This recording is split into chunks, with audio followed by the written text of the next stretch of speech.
liber congregati, veni ad nos et reso nobiscum, ignare itabicus nostris, dolce nos damus. Eh bien, comme vous le constatez, aujourd'hui c'est le début de l'assemblée plénière qui réunit tous les évêques membres de la conférence épiscopale nationale du Congo. J'espère que tout le monde sera là, sauf l'un ou l'autre qui est malade ou empêché. C'est une assemblée statutaire au cours de laquelle ils vont analyser, recevoir le dossier proposé, accepté par le comité permanent, notamment le guide pour la pastorale des jeunes. Les évêques tiennent à la jeunesse de ce pays et s'y investissent comme pasteurs. Il y a aussi un document sur le guide de la pastorale sur les réseaux sociaux. Vous savez, aujourd'hui, les réseaux sociaux, c'est tout un monde à évangéliser, où l'Église doit s'intégrer aussi pour sa pastorale. Il y a une réflexion qui est en train d'être menée par la SENCO là-dessus. Il y a le catéchisme national de l'Église catholique en RDC. C'est la 4e et la dernière partie. Ça sera certainement adopté au cours de cette assemblée. Les évêques tiennent aussi à leur maison de formation.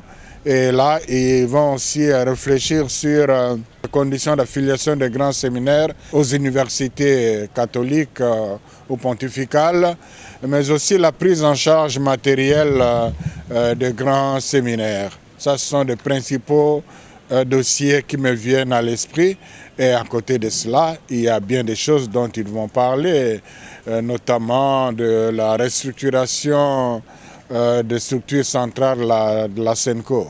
Le premier jour, la première séance, après l'introduction, le discours d'ouverture, la proposition de répartition de matière, est consacrée à la situation socio-pastorale.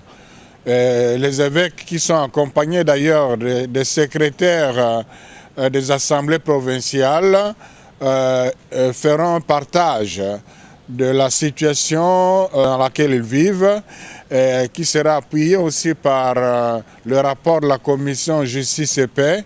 Et sur base de cet échange, ils vont estimer la nécessité ou non de dire un message auquel qu'est-ce qu'ils devraient faire de la situation actuelle, donner comme contribution. Est-ce qu'un message, est-ce qu'un mémo, est-ce qu'un plaidoyer? Là, ça se sera au terme des échanges. Ils sont là jusqu'à vendredi.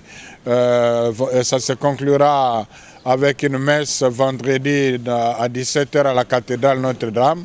La messe qui sera présidée par le nouveau nonce apostolique, son Excellence Michal Escobar, qui aujourd'hui viendra rencontrer les évêques au cours de cette assemblée plénière. Et au cours de cette même Eucharistie, qui sera suivie d'un repas, le comité national qui pilote l'organisation de jubilé d'Anouarit à Isiro va lancer la campagne de mobilisation de fonds à cet effet aussi pour la construction du sanctuaire dédié à Anouarit. Bon, je crois qu'il me revient de solliciter aux fidèles catholiques une attention pieuse sur ces assises qui engagent toute l'Église catholique du Congo, notamment par une prière soutenue pour que l'Esprit Saint soit avec les évêques et qu'à l'issue de cette assemblée, quelque chose de neuf puisse être constaté dans la dynamique de notre Église parce qu'ils vont y